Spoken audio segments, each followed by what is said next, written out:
Hello, everyone, and welcome back to the Constant Nek Podcast, where we are talking all things Two Oceans Ultramarathon. As usual, Shona is with me, your coach. Shona, how are you doing? Yeah, good. Thanks, Dev. Getting down to the crunch time. I'm excited. Yeah, it really is. And we were joking the other day about sort of where we are in the year already, and we're coming into March already. I can't believe it. And yeah, like you say, crunch time. Guys, before we get into the meat of the podcast and the really juicy bits that you are here for, just a bit of housekeeping quickly. Just from our side as a reminder, there is admin that needs to be done on the Two Oceans website around your entry profile in particular. Being 5 weeks out from race day, there is from the admin point of view, you need to. This weekend would have been the last time for you to qualify. And if I'm not mistaken, it's tomorrow, so Monday, the 3rd of March, is when all qualifying information and details need to be entered into your profile. So that's not just your qualifying time and information, but also the medical questionnaire. Your club information needs to be verified. So you have up until, I think it's midnight on the 3rd of March, so tomorrow, to make sure that that info is all up to date. Otherwise, you will void your entry. So please, all the training that we've done up until now, the last thing is you don't want to lose your entry just because of a silly oversight. So please make sure that's all done. And Sean, maybe that kind of leads us into talking about qualifiers and those sort of things, where we should be at this stage. Yeah, Dev, 5 weeks out, as you say, so getting to the crunch of it really, and like as you mentioned, this would have been the last weekend to qualify. So if you did attempt to qualify this weekend and you qualified, that's awesome. But now it's really, really, really key that you recover. Okay, so if you went for that qualifier, likelihood is that you ran that race quite hard, and now with 5 weeks to go, if you don't recover well enough, you're just going to be adding cumulative fatigue onto yourself going into the last couple of weeks of training. So really key, if you ran your qualifier hard this weekend, take a week off. All right. And I know that sounds like swearing to runners, but no running for a week. Okay. So if you are feeling a little, your legs are starting to feel a bit better by Thursday, you can perhaps do a light cycle and some light strength. But again, my view is like, what is 1 or 2 days coming back earlier going to do? Rather make sure you get back into that training in a completely recovered state. The last thing we want to do is carry that fatigue into the next couple of weeks, because guys, that's really where we get injured. Okay, so make sure that you are recovering properly, and so take the time off this week. If you qualified this weekend as well, it's really key to note that qualifying run, the run that you just did, is essentially going to count as your longest run in the build up to Oceans. So you won't do another very long run. That'll be your longest run. You will still do another long run in the next week or so after your recovery, but it's not going to be a particularly 4.5, 5 hour long run. Okay. If you are one of the smart people and decided to qualify a long time ago, or were ready to qualify a long time ago, you will essentially still have an opportunity to do a long run, this longest sort of run. And it's very likely that that's coming this coming weekend. So you might have done it this weekend just past, yesterday or today, but it's likely that it is still coming. Right, because we normally do that last long run 4 weeks out, so that might still be coming up. And so, yeah, just take notes of that and where you're at. But essentially, I guess all round, whether you've qualified already or you qualified this weekend, this week is a recovery week. Okay, so you wanting to make sure that we're getting in some time for rest and recovery. This doesn't mean that you don't necessarily do anything. For those of you who've run a marathon, you're doing nothing. But for those of you who are still training, you are still doing some runs. We're just reducing the overall volume of those runs. We might still be keeping some intensity, and very likely reducing the number of strength sessions that you're doing in this week. So we're still training, but we don't want to be, loading in this point. And I think that's a key thing here to mention, Dave, because people are going to start getting nervous. We're 5 weeks out now. You're like, oh my gosh, 5 weeks. It's really key here. Don't cram. Okay. I wasn't a very what's the word, like studious person. I got through varsity. I studied hard when I needed to, but yeah, very often would land up cramming, and it actually didn't help. So guys, don't cram. Okay, see this the same as a test or an exam. Don't cram in any mileage. If you're cramming in too much, you're also putting yourself at a risk of injury. So really, you've still got 2 more weeks here of, I don't want to say big training, but focused training where we can still build a little bit more. So don't cram it all in. Make sure that you're really still just following the plan as is. We're almost at the point where we get to taper, and we'll talk about taper in a couple of weeks. But maybe just also mention, you may have, obviously, if you've just run your qualifier, you hopefully practiced your nutrition strategy and practiced all your gear. If you have already qualified as well, you've had an opportunity to do that. And so, yeah, hopefully you've got all of those things sorted, and you've got your run walk strategy sorted. But we do have some time now as well to really hone in on that stuff. And I'll speak a little bit more about that a little bit later on in this podcast as well. Awesome. Yeah, like you say, there's bulk behind you, but there still is a bit of work to come. So make sure you are enjoying that recovery week. And I actually don't know many people who don't enjoy recovery week. So they always seem to come at the right time. Sorry, I think that's so the key thing. Whenever you're tired, they seem to come at the right time. Yeah, so true. Sean, I think sort of the main point on why we're here today and sort of today's discussion is actually around sort of the pacing. And I know in the recovery weeks, in most cases, people will probably be looking, if obviously not if you've just run a marathon and qualified, but for those of you who have qualified already, in our recovery weeks, we might be playing around with time trials towards the end of the week. Talk about pacing and how we use those time trials. Yeah, so they really are a great way to get a snapshot of where you are now currently, and it's a nice way for us to then make a few adjustments. Perhaps we need to make adjustments to your training paces for the last couple of weeks, but they're a great way for us to calculate a goal time for your race. If you did just qualify, we'll very likely use that qualifier. If everything went well, we'll very likely use that as the way to predict your race time or your goal time. But it's a really great indication of a snapshot of where you are currently. You'll recover a little bit through the week. This again, guys, just as a caveat, this is for guys who didn't race the marathon this weekend. Okay, so please, I don't want someone to turn around and say, Tony, you told me to do a time trial after my marathon. Not at all. Okay, so for those of you who are using this as an actual recovery week, and you've qualified ages ago, you might do a time trial later on in the week, so you have a little bit of recovery. So we go into that time trial somewhat refreshed, and it gives us a nice idea of where we're at. Now, I know that some people also get a little bit of anxiety with time trials and so on. Don't put all your weight on this time trial, guys. Sometimes things go wrong. Maybe you don't sleep well.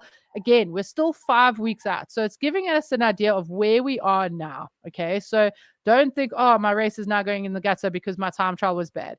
It's just a nice way as coaches that we can help you to figure out where you are in your training and what we can maybe aim towards. So yeah, they're a great indicator, because then from there we work out perhaps your pacing strategy and so on. And as I mentioned, if you have just qualified, we'll likely use that hard effort as the idea for your goal and where we're going. And Dev, if I'm not mistaken, I think next week we're talking about, or the week after, about goals and all sorts. So we'll go into a bit more detail on that then as well.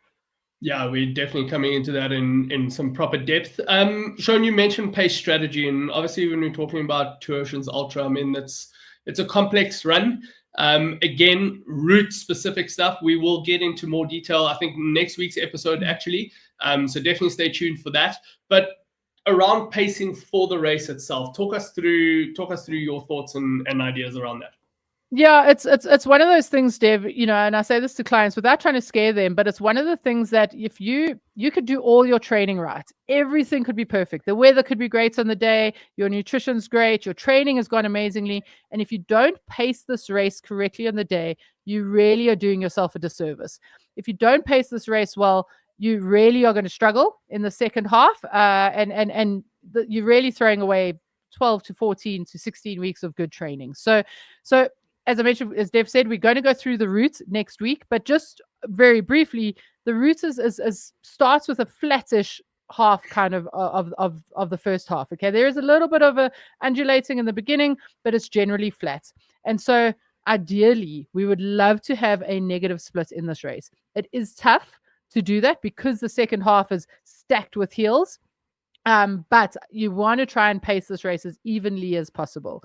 If you go too hard in the first half of this race, as I mentioned, you'll mess it up.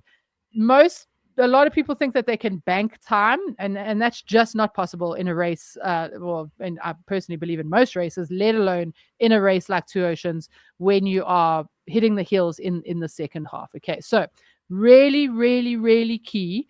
And keep reminding yourself this, write it on your hand, write it on your bathroom mirror. We do not want to go too hard for the first half of this race. The first 20 to 21 Ks are downhill, and then we'll start climbing at around 24 Ks. And you want to make sure that we don't go too fast. Let me just give you a brief example of this. And this is a mistake that I made, and I knew I was doing it at the time, and I was still trying to slow myself down. So I ran my last Two Oceans in 2023. Last year I did London, so I took a skip on Oceans, but I kept reminding myself, I was like, Shona, you're going too fast. And the way that the different seedings work is I think I was in J or F or something, and I kept seeing eventually L, M, N coming past me, and I was like, oh, this is so frustrating. I'm going too slow. But I wasn't. I was probably going around 8 to 10 seconds per kilometer too fast. And I kept reminding myself, by the time I came around Kalk Bay, I was like, oh, you're going too fast. Shona, you need to slow down. And then, you sort of think, well, what is 8 to 10 seconds per kilometer? It doesn't sound like much. But guys, I promise you that when I got to the top of Constant Nek, Brad, if those of you are following Coach Perry, you know Brad, he was standing at the top. He had been standing there waiting for me for a while because my legs were gone. And I just absolutely threw the rest of my race. And I lost a good 20 to 30 minutes on race day because I went too fast in the beginning. So please, guys, you really, really need to make sure that you don't do the first half too fast. Make sure that you're doing that nice and easy. Run, walk the hills. When you get to Chappies, run, walk Chappies, run, walk Constant Nek. But more importantly, run, walk before you need to, right? So don't only start walking at 24 kilometers when you get to Chappies, right? You want to make sure that you're already walking before that. So even when you're still in Wynberg, early on in the race, add those walk breaks into your plan. And really important is don't gun it down the hills. If we are going too fast or if we're running downhill, what's happening is our muscles are working eccentrically. We've spoken about this before, where the muscle fibers are pulling apart, and there's a little bit of more damage that happens in those areas. And so if you're gunning it down the hills, you're hurting your legs more, and you're not giving your legs the chance that you need for when we get to Constant Nek and obviously the finish of this route. Yeah, sure. And I think that's a big one. And maybe I've got a question here on this. I mean, we hear this so often, people, and we see it in training runs, but we often get the thing, well, you're telling me to walk and I need to break up Constantia, I need to break up Chappies with walk breaks. And you're now telling me not to gun it on the downhills. But I mean, if someone's chasing a particular time and we're chasing paces, how are we making our time if you're telling me to walk and slow down on certain factors? That that factored in? Are the hills factored into the spacing? If you're over 50 and want to recover from sessions faster, run pain and injury-free, and improve your endurance, then be sure to join Lindsay and I for our upcoming Faster Beyond 50 Masterclass. In it, we'll show you how we helped a 70-year-old run a 47-minute, 18-second 10K, and how you can take those exact same principles and apply them in your training. Simply scan the QR code that's on screen right now, or click on the link in the description below to save your seat in the training now. We look forward to seeing you there. Yes, absolutely. So guys, the strategy is so key. And we when we do our pacing charts, we factor all of this in. So our pacing charts for both the ultra and for the half marathon have taken the route into account. So we take that route. So whether you're climbing or running down, we take that into account, and then we adjust the suggested pace accordingly. So it's not just a matter of taking 56 kilometers, dividing it by the whatever goal time and getting an average pace, because you can't run Two Oceans in that sort of idea. We do want to run Two Oceans by taking all of that into account. So it's really, really, really key. We do take this into account. We've got a formula that we use to manage that. So it's not just a matter of averaging it out. And this is important, guys. And the strategy just becomes so pivotal. And as I mentioned, you don't want to ruin your race by running too hard in the beginning and then blowing up Constant Nek. You get to the top of Constant Nek, you still have 6 or 7 kilometers to go, and your legs are tired and the camber's taking its toll. You want to make sure that you can run up Constant Nek well. And so my advice would be to make sure that you come and speak to us at the expo. Dev and I are both going to be there. The whole coaching team's going to be there. Come and get this advice on how to run this race perfectly. Get the right strategy in play. Make sure you've got your goal time, and we'll be selling these pacing charts there, and they're perfect because it's cool. They used to be the slap ones, but you can stick it on your wrist. It's like going into Golden Circle. I always think of going into a concert with them, but it's perfect because you have it next to your watch and it keeps you on track. And that's really what it's there for. It's there to keep you in check. If I had this pacing chart in 2023, I would have been like, oh gosh, Shona, you're well ahead. Slow right down. And it would have changed my entire race. So yeah, the strategy is key. And come and chat to us at the expo, and yeah, we can help you with these to then really get an ideal time. And Dev, just as another example again. So my worst of Two Oceans in 2023 and my best Two Oceans in, well, I think that would have been 2018. In 2018, I ran up Constant Nek, ran walk, but like where people were actually saying, geez, slow down, wait for us, because I'd paced the race so well in the beginning that I got to the top of Constant Nek, and those last 8 kilometers, my last 8 kilometer split was my fastest of all the splits. So if you run this race well and you have a strategy, you can really, really run it well and smash this goal time. Yeah, I think that's a big thing. And I mean, a lot of people who would have done either ultras or marathon distances, I mean, know how hard it is to go your last 8Ks is your fastest. And it really comes down just to having a plan, really, and a roadmap.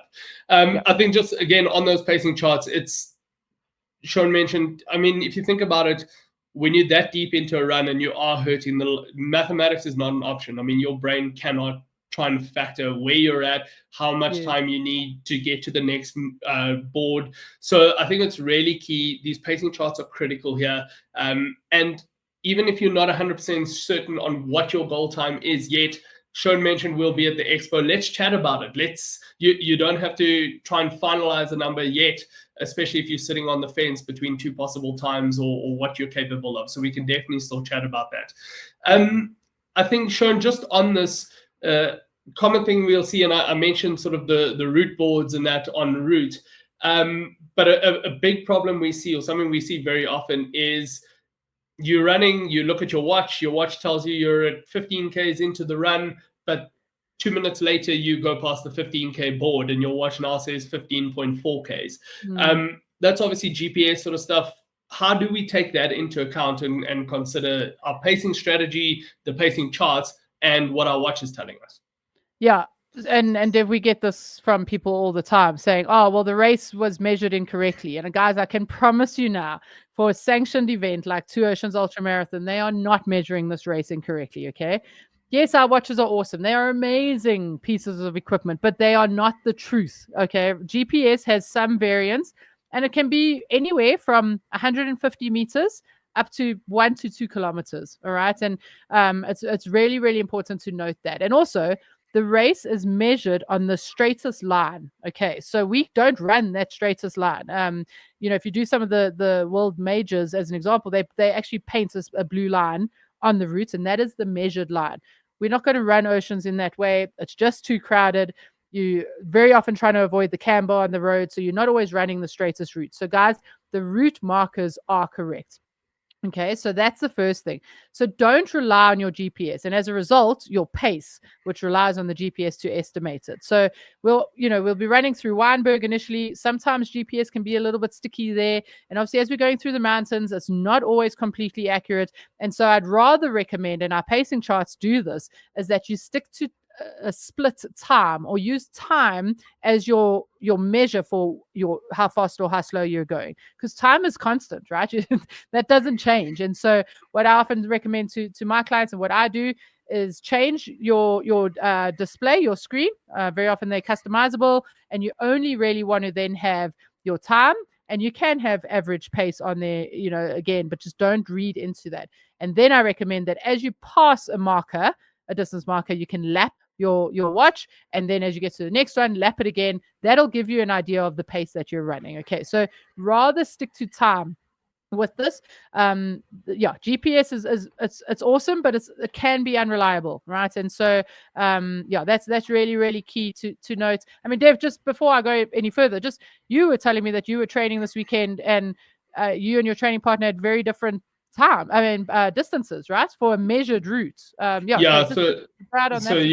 you got a step ahead of me there. I was just about to bring that example in, and exactly that. So last weekend, funnily enough, I was running with my training partner. I had pre-measured a route. So I had known online, I had gone on a map, measured a route out that I knew was about 10 kilometers. And I mean, that's 10 kilometers, not a particularly long run. And we were out doing it, and close to the end, I said, if we head back here now, we're going to get to 10 Ks. And he looked down at his watch. He's like, what are you talking about? I'm already on 9-point-something Ks. And by the end of the run, in a 10K route, he was 2 kilometers more than me. We've got different devices, so they're different brands. But his was 2 kilometers more than mine was. He definitely didn't come running back for me. I didn't run or he didn't run in zigzags in any way. But it just actually goes to show, to what you're saying here, the scary part of it is, in a 10K run, if we could be out by that much on GPS, can you imagine how far out you can be in a 56K run? So I think that's really something people need to just be aware of, because that also throws pace out. My average pace and his average pace was over a minute difference in the 10K run. Meanwhile, we were running together. So there's no ways that, and if you're hanging on to or trying to follow average pace on your watch, rather than, like you say, the constant being time and the route boards, you are risking throwing your race strategy out completely. By going too fast or too slow, or exactly. So I mean, and here's the thing. So just, my first Two Oceans, the first one I ever ran, I remember getting to the top of Constant Nek, and my watch, again, it was my first race, so I had no real concept of how far I should be in the race. My watch said that I was on 53 or 54 kilometers, and we're actually only on 51. And I'll never forget that feeling of like my heart sinking and just being like, I just want to be done now, and so to avoid getting despondent, let's, use the route markers, use time, and start maybe training yourself now to having an idea of, okay, when I'm running, because we do our pacing charts in 5K splits, so in your next long run, just have a look at that and go, okay, 5Ks, I ran my long run in 35 minutes. Yes, of course, on race day, I might go a little bit quicker. So yeah, I think that's a key thing is just to don't rely on GPS. That's essentially what I want to finish off with that. Yeah, really, really good insight there, and a good tip to note. Sharon, on to kind of our next nugget of wisdom for this episode. We're talking nutrition strategy, and I mean, we've spoken about it in the past. We did a whole podcast where nutrition was a major focus, so guys, please go back and check that out for a lot of detail. But Sharon, at this stage of our training, with 5 weeks to go, what should we be considering from a nutrition point of view? Again, these are the nutrition on the day and your pacing on the day are the two things for me that I feel like are in our control that affects our race. We can't control the wind or the rain or the weather. Yes, you can try and sleep, but you're also probably not going to sleep very well the night before. So these two things on race day are the things that can make or break your race. So ideally by now, you should have a very good idea of your nutrition strategy because you've practiced it in your long runs. You know what works for you. You know what you want to take, where and when.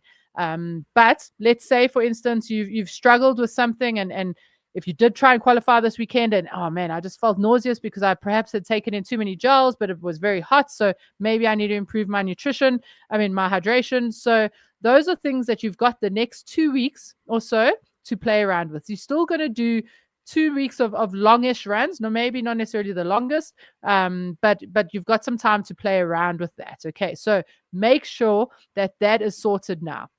Same thing with your gear. So make sure that maybe the marathon you ran this weekend or a couple of weeks ago, those are the socks that you're using for race day. Don't buy a new pair of socks to start on race day because the seam's going to be different. Make sure all your gear is sorted out. You've got the next 2 weeks to sort that out. So if things aren't 100% correct, you really want to make sure that you use the next couple of weeks to fix that. But perhaps from a nutrition point of view, one of the things that you might not have practiced just yet because your longest run is coming up, or hopefully you did practice in your qualifier, but it's things like taking in slightly more solids, right? If you are running for 5, 6, 7 hours for Oceans, chances are you're going to have to take in a solid of sorts. So play around with that in the next week or two. Practice what it feels like. I quite like banana bread, with a little bit of honey so that it does go down quite easily. Otherwise, it sticks to the top of your palate, which we spoke about in that last podcast. But play around with taking in solids and see how your gut responds to that. So that's really, really key. Make those changes now, because nothing new on race day, guys. And again, we'll touch on this. I know Dev's mentioned it as well before, but going to the expo and getting all those freebies, I don't know how else to tell people nothing new on race day, nothing, guys, like that, not a new cap on race day. So make sure that you sort all your gear and all your nutrition now. Yeah, sure. And then just kind of sticking to the nutrition angle here, just maybe quickly, if we can just touch on race morning itself. So what do you need to consider on race day before the race? Yeah, again, you're going to be running for 4, 5, 6, 7 hours, and so I highly recommend that you have a breakfast. I'm not a big fan of eating before I run normally in terms of training. So, I vary that. I might just have some fruit juice, or if I'm really doing a longer run, and before my qualifiers, that you practice your actual meal. So something that is quite digestible is a good idea. You don't want to be having like a big bacon, egg, fatty pancake morning, right? Of course, we want to make sure that we're being specific for what we want to have. But we generally aim for around an hour and a half to 2 hours before your race start time. So not the time that you're standing in the pens or in the seating batches, in the batches. But yeah, 90 to 2 hours before your start time, you want to have something that's substantial for breakfast. So oats is a great idea. I quite like oats. I've had things like Pro Nutri or Future Life beforehand. Peanut butter with some banana on top on a slice of toast works quite well. But you want to make sure that you're having a breakfast that is substantial. And 90 to 120 minutes before, we say that because it allows time for the food to digest. Okay, so you're not then running on a heavy stomach. You then getting the energy that you need for that. And of course, your nutrition strategy from there will take on. So that's normally the recommendation. And then I like to suggest that you take some sort of energy drink, that you're used to using as well. So again, nothing new on race day. And you take that into the seating, into the batches with you. And don't buy an old, like a water bottle, not like a plastic water bottle, like a still or sparkling water bottle that you're happy to chuck, because you don't want to be carrying that the whole time. So, put your energy drink in that, sip on that, so that when you start, you can drop that in a bin, and keep going. But yes, definitely want to ensure that you're taking something. And maybe this is something you practice now in the next 2 weeks. Try and get in a breakfast, maybe an hour, ideally an hour and a half before your run. Awesome. Yeah, Sean, lastly, I just want to bring up injuries again. I know, again, we've spoken about it, and there are a couple of people. I mean, I've spoken to people recently coming out of marathons now that might be struggling with a little bit of a niggling pain. What's your take on it? With us being 5 weeks out now, how do we go about dealing with this, with injuries or pain at the moment? Yeah, Dev, we see it over and over and over again. When people 5 weeks or 4 weeks out from race day have niggles, they just push through. They just think that they should push through, and it's really the worst thing you can do. I really, really recommend that you go and get that niggle sorted now. Okay, so if it's just a niggle, or if it is an actual injury, much like carrying that accumulated fatigue, we don't want to do it. So go and get that sorted now.